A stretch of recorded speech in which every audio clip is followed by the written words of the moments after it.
കോഴിക്കോട് പേരാമ്പ്രയിൽ യുവതിയെ ദുരൂഹ സാഹചര്യത്തിൽ മരിച്ച നിലയിൽ കണ്ടെത്തി. വാളൂർ സ്വദേശിനിയായ അനു ആണ് മരിച്ചത്. നൊച്ചാട് പ്രാഥമികാരോഗ്യ കേന്ദ്രത്തിന് സമീപമുള്ള തോട്ടിൽ നിന്നാണ് മൃതദേഹം കണ്ടെത്തിയത്. യുവതിയെ കാണാനില്ലെന്ന് കാട്ടി കുടുംബം പേരാമ്പ്ര പോലീസിൽ പരാതി നൽകിയിരുന്നു. രാഹുൽ സുരേഷ് വിവരങ്ങളുമായി. രാഹുൽ, ഇതിൽ എന്ത് ദുരൂഹതയാണ് പോലീസ് സംശയിക്കുന്നത്? അനുജ, പേരാമ്പ്ര വാളൂർ സ്വദേശിയായ അനുവിനെ കാണാനില്ലെന്ന് കാണിച്ച് കുടുംബം ഇന്നലെ പോലീസിൽ പരാതി നൽകിയിരുന്നു. ഈ യുവതി രാവിലെ 9 മണിയോട് കൂടിയാണ് വീട് വിട്ട് പുറത്തേക്ക് പോകുന്നത്. വൈകിട്ടായിട്ടും തിരിച്ചെത്താതെ വന്നതോടെയാണ് പോലീസിൽ പരാതി നൽകുന്നത്. പോലീസ് അന്വേഷണം നടക്കുന്നതിനിടെയാണ് ഇന്ന് രാവിലെ 10 മണിയോടുകൂടി നൊച്ചാട് പ്രാഥമിക ആരോഗ്യ കേന്ദ്രത്തിന് സമീപമുള്ള തോട്ടിൽ നിന്നും മൃതദേഹം കണ്ടെത്തിയിട്ടുള്ളത്. കമന്നു കിടക്കുന്ന നിലയിലാണ് മൃതദേഹം കണ്ടെത്തിയിട്ടുള്ളത്. അതുകൊണ്ട് തന്നെ പോലീസ് ഇപ്പോൾ വിശദമായ അന്വേഷണം ആരംഭിച്ചിരിക്കുകയാണ്.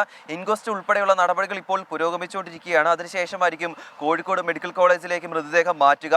ഇതിൽ അസ്വാഭാവികമായി പറയുന്നത്, ഒന്ന്, ഈ വെള്ളത്തിൽ മുങ്ങി മരിക്കാനുള്ള സാധ്യത ഒട്ടും തന്നെ ഇല്ല എന്ന് നാട്ടുകാർ ഉൾപ്പെടെ പറയുന്നു. അതോടൊപ്പം തന്നെ തിരിച്ചറിയൽ രേഖകൾ ഉൾപ്പെടെ ഈ മൃതദേഹം കണ്ടെത്തിയതിന് 30 മീറ്റർ അകലെ നിന്നാണ് കണ്ടെത്തിയിട്ടുള്ളത്. അതാണ് ഇപ്പോൾ അസ്വാഭാവികത കുടുംബം ആരോപിക്കുന്നത്. എന്താണെങ്കിലും അന്വേഷണം പുരോഗമിക്കുകയാണ്. അതിനുശേഷമായിരിക്കും ഒരു വ്യക്തത ഇക്കാര്യത്തിൽ വരികയുള്ളൂ. കോഴിക്കോട് പേരാമ്പ്രയിലാണ് യുവതിയെ ദുരൂഹ സാഹചര്യത്തിൽ മരിച്ച നിലയിൽ കണ്ടെത്തിയത്.